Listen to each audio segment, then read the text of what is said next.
Hi అండి. Previous వీడియోకి కంటిన్యూస్గా ఈ వీడియో అండి. ఇక్కడ లెఫ్ట్ సైడ్లో చూస్తున్నారు కదా, క్యూ లైన్స్ అండి. 3 క్యూ లైన్స్ ఉన్నాయి. ఒకటి అన్నదానానికి, ఫ్రీ భోజనానికి, ఒకటి ఫ్రీ దర్శనానికి. సో ఇక్కడ కుక్కేలో సుబ్రహ్మణ్య స్వామి ఉంటారండి, అక్కడ ధర్మస్థలలో శివయ్య. నేనైతే ఈ భారతదేశంలో జనాభా అంతా ఈ 2 ఊర్లలో ఉన్నారు అని అనిపించింది, అంత రష్ ఉన్నదన్నమాట. ఇక్కడ సుబ్రహ్మణ్య స్వామి గోపురం చూడండి, చాలా బాగుంది. దర్శనం కూడా చాలా బాగా జరిగింది.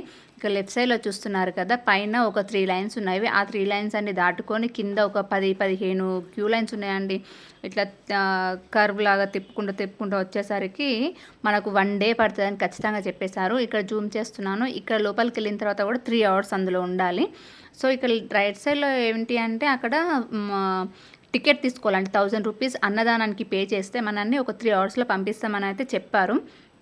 సో ఇక్కడ రష్ని బట్టి చూడండి, అక్కడ అంత రష్ ఉంటే ఇక్కడ కూడా చాలా పెద్ద రష్ ఉంది, చాలా పెద్ద క్యూస్ ఉన్నాయి.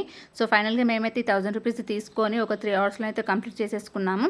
సో మీరు ఇక్కడ సుబ్రహ్మణ్య స్వామికి మీరు నాగదేవత దోషాలు ఉన్న పూజలు చేసుకోవాలన్నా టికెట్ ఎప్పుడు తీసుకోవాలి, ఎలా తీసుకోవాలి, ఎక్కడ తీసుకోవాలి అనేది నేను నెక్స్ట్ వీడియోలో క్లియర్గా చెప్తాను. మన ఛానల్ సబ్స్క్రైబ్ చేసుకోండి. సో ఫైనల్గా అయితే మన దర్శనం చాలా బాగా జరిగింది. సుబ్రహ్మణ్య స్వామి చాలా బాగున్నారు. మీరు కూడా ఇంకా డీటెయిల్స్ చేసుకోవాలి అనుకుంటే నేను నెక్స్ట్ వీడియోలో చూపిస్తాను. సబ్స్క్రైబ్ చేసుకోండి. Thank you.